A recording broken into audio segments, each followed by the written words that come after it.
Sepsis is a heterogeneous syndrome, meaning there are many different biological processes that can each manifest as sepsis.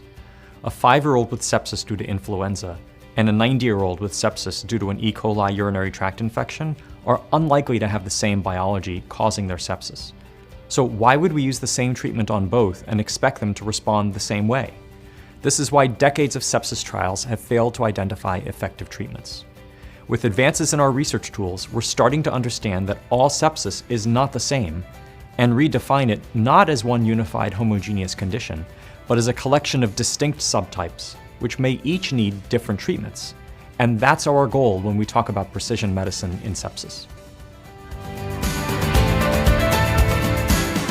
The way we identify sepsis right now is to focus on its two core elements. Is there an infection? And that's not always an easy question to answer. And is the immune system responding in a dysregulated manner? Sometimes the signs are clear, but then there are scenarios where it's hard to know how sick the patient really is. And it's also hard to predict outcomes. In many cases, you can give fluids and antibiotics and they'll bounce right back. Yet others with the same treatment will get sicker and sicker. We don't have good ways to differentiate between these scenarios. Who has an infection, who's really sick right now, who is going to get really sick later, and will my treatments work?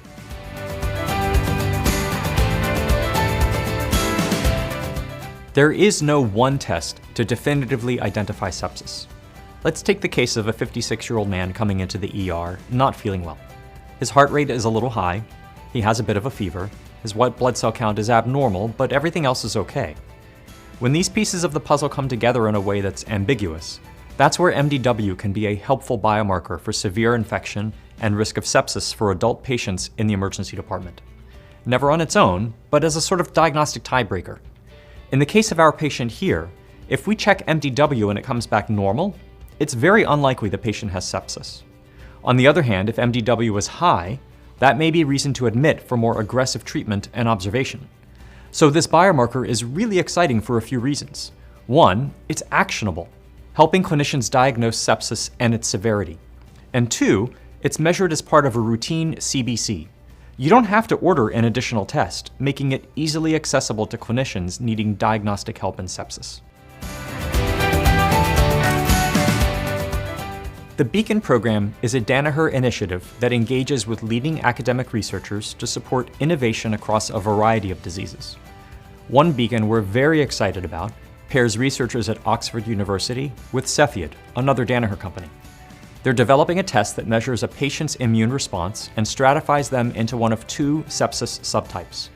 By doing so, we can use immunomodulatory therapy to directly address the underlying immune dysfunction, which gets us a huge step closer to precision medicine in sepsis.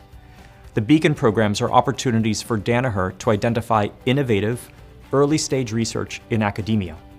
Although such research could have significant positive impacts on patients' health, getting it from bench to bedside is challenging. The Beacons are a mechanism that Danaher uses to cultivate those innovative ideas and help evolve them into real-world applications. Leveraging our innovative research and diagnostic capabilities will ultimately help us develop solutions to patient problems such as sepsis. We're decoding the host response to infection to advance medicine with actionable diagnostics.